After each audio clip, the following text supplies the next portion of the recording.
제8화 암흑이되다. 한성과 석희는 결국 방독면을 벗고야 말았다. 수분 부족과 호흡곤란으로 죽는 것보다는 방독면을 벗고 물과 음식을 먹는 편이 낫다고 생각했다.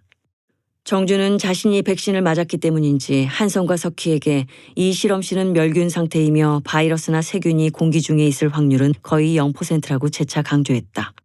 윤설은 정준에게 백신을 맞았다고 해서 바로 항체가 형성되는 것은 아니며 몸 상태에 따라 백신의 효과를 보기도 전에 죽을 수 있으니 가능하면 마스크를 쓰라고 했다. 사실 윤설이 만든 것은 백신이라기보다는 그 어떤 고병원성 바이러스도 무력화하는 만능키 같은 것이었다. 유니버설 우세종. 쉽게 설명하면 치명률이 높은 바이러스가 유행하기 전에 그것의 짝퉁으로 모든 사람을 감염시켜버리는 것이다. A라는 바이러스가 나오면 A 짝퉁으로, B가 나오면 B 짝퉁으로, 나오는 족족 그것의 짝퉁으로 변화하는 만능 바이러스.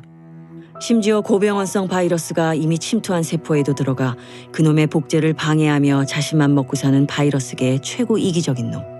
하지만 그놈으로 인해 인간이 받는 피해는 제로. 과학자들은 예전에도 그런 바이러스를 상상하며 시도는 했지만 실험실에서 마치 예술품을 조각하듯 만든 것은 이번이 처음이었다. 이것은 또한 한국뿐만 아니라 프랑스, 독일, 이탈리아, 일본의 과학자들이 서로 힘을 합친 결과였다. 이들 국가는 2019년 코로나 팬데믹에서 영국과 미국의 제약회사에 백신 때문에 스타일을 구긴 나라들이었다. 윤설은 그 프로젝트의 마지막 단계인 검증 단계에 비밀리에 투입된 것이었다. 그 바이러스를 디자인한 과학자들은 윤설이 그 마지막 단계인 검증 작업을 한다는 사실을 전혀 몰랐다. 각 나라의 프로젝트 최고 책임자들은 설계와 제조, 검증의 각 단계를 담당하는 연구원들이 서로를 모르도록 하였다. 보안 문제도 있었지만 각 단계별로 문제가 터졌을 경우 쉽게 꼬리 자르기를 하려고 그런 것이다. 연구소 서쪽. 태우는 쉽게 컨테이너 장벽을 뚫고 나올 수 있었다.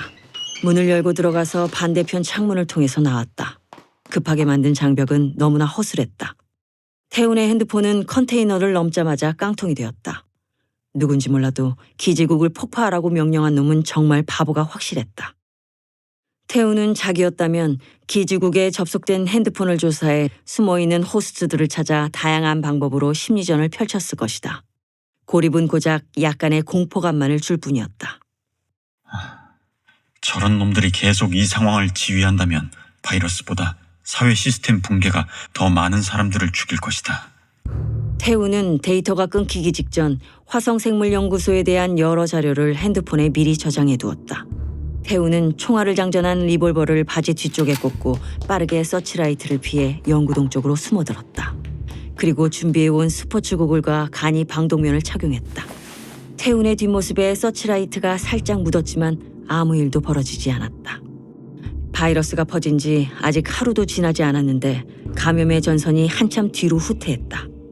화성생물연구소와 방어선들은 그냥 뉴스 화면을 위한 소품이었다.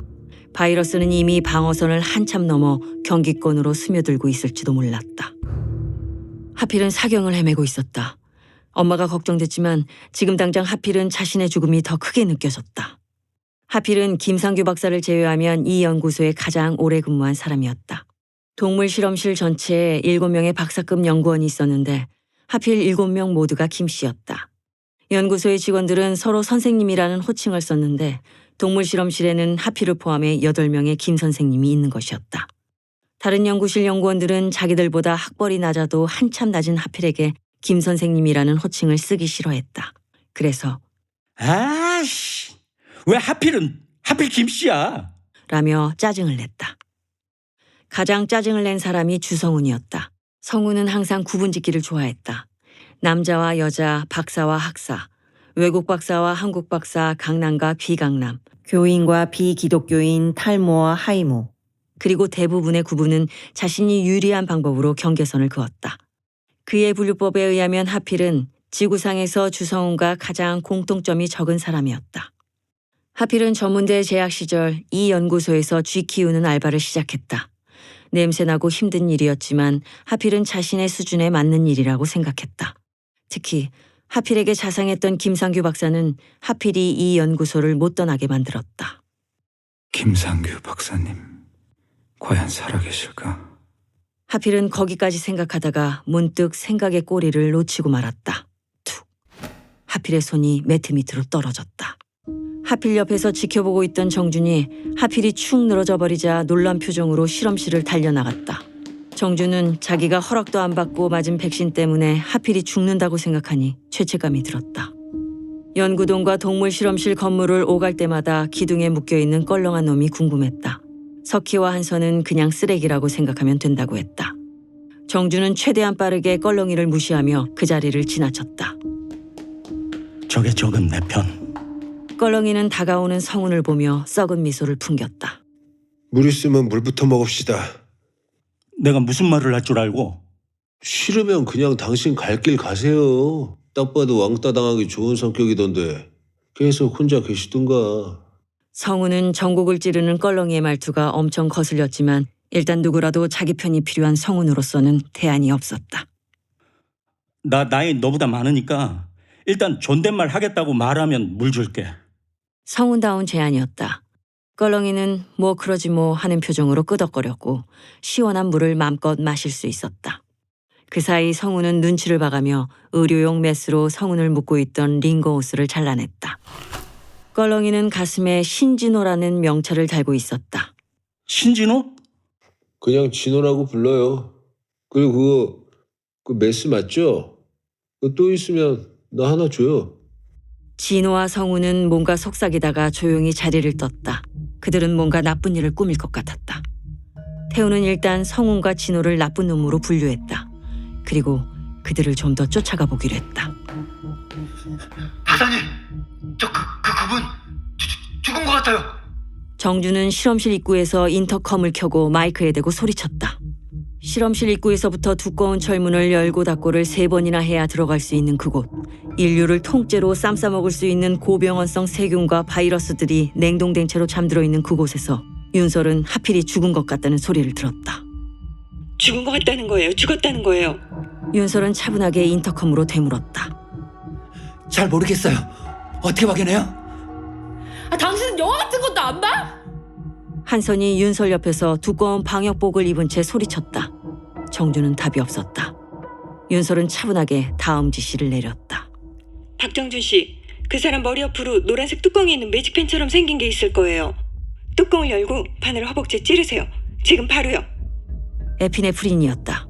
그게 얼마나 하필의 생명을 붙잡아둘지는 모르겠지만 어떻게든 숨이 넘어가는 것을 막아야 했다. 윤설은 더 침착하게 움직였다. 하지만 남은 시간이 없다는 것을 알고 있었다. 결정할 순간이었다. 윤설의 손에는 마리 백신이지 바이러스와 배양 세포를 무작위로 섞은 액체를 들고 있었다. 5명은 한선 씨, 이제 나갑시다. 주성우는 진호에게 CCTV를 보여주며 자랑스러운 듯 미소를 짓고 있었다. 정준이 동물 실험동 쪽으로 달려가는 게 보였다. 성우는 마스크 사이로 빨대를 넣어 음료수를 마시고 있었다. 그들 옆에는 음식들도 보였다. 저 자식은 대체 어딜 왔다 갔다 하는 거야? 진호 씨, 저 새끼 오늘 처음 보는 애지? 진호는 아까부터 주성훈의 말투가 거슬렸다. 진호 씨는 안 해봤지? 안 들어봤지? 안 가봤지? 안 먹어봤지?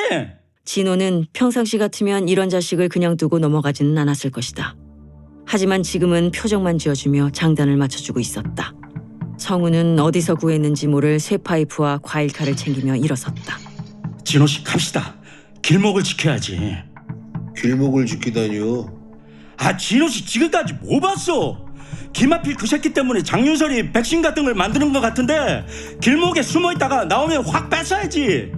해소서요. 나 맞아야지. 당신은 이미 맞았다며. 진호는 정말 주성훈이 너무 재수없었다. 적당한 시기를 봐서 이 자식을 정리해야겠다고 생각하며 그를 따라 나갔다. 윤설과 한선의 바이오 하자드 프로텍터가 액체로 소독되었다. 윤설은 그 옷을 벗지 않은 채로 그대로 달려나갔다. 매뉴얼대로 움직일 여유가 없었다. 한선도 그런 윤설을 따라 빠르게 움직였다. 한선은 윤설 대신 두꺼운 철문을 닫으며 실험실 입구 쪽으로 달려갔다. 윤설은 마지막 관문을 벗어나서 복도로 진입했다. 어서 빨리 하필이게 가야 한다. 그때 복도 중간에 쇠파이프와 메스를 둔 두 남자가 길을 가로막았다. 장 박사, 그건 나부터 맞춥시다. 장윤설은 놀라서 들고 있던 튜브를 떨어뜨릴 뻔했다. 뭐예요? 빨리 나한테 놓고 하필이한테 가야지. 장 박사가 끔찍하게 아끼는 하필이한테.